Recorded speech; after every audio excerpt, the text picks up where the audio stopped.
Hello friends, आज मैं morning से लगातार देख रही हूँ और प्रेमानंद जी महाराज के ऊपर बहुत बयानबाजी हो रही है, बहुत कंट्रोवर्सी चल रही है।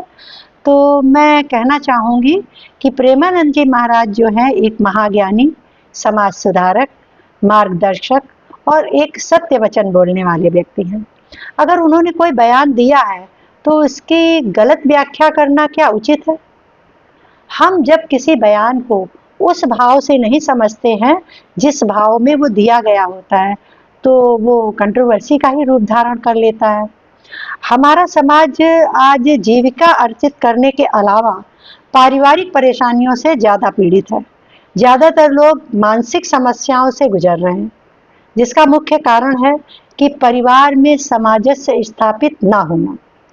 प्रेमानंद जी महाराज तो राधा जी के भक्त हैं और वो तो ये चाहते हैं कि प्रत्येक लड़का लड़की पुरुष स्त्री सब आपस में प्रेम से रहें। और जब कोई लड़का या लड़की एकाग्र नहीं होता है, एकाग्रता की कमी होती है, तो वास्तविक राधा कृष्ण जैसा प्रेम क्या हो सकेगा? एकाग्रता और निष्ठा संबंधों में होना बहुत आवश्यक है। अगर कोई औरत या लड़की अपनी महत्वाकांक्षा के वशीभूत होकर या लालच के कारण या किसी प्रलोभन के कारण अपने पति को छोड़कर दूसरे संबंधों में चली जाती है, तो ऐसे में घर टूटता है और हमारी संस्कृति का भी ह्रास होता है। हमारी जो संस्कृति है उसमें ये बताया गया है कि पति पत्नी एक जोड़ा।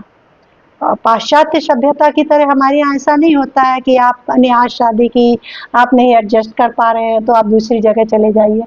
तो आज सुख सुविधाओं की कमी के कारण कुछ औरतें या कुछ लड़कियां ऐसा करती हैं कि वो पति को छोड़ के दूसरी जगह चले गए या बच्चों को छोड़कर चले गए, या जैसे अभी वो केस हुआ था जिसमें ड्रम में भर करके अपने हस्बैंड को मार दिया या पहाड़ी से ढकेल दिया।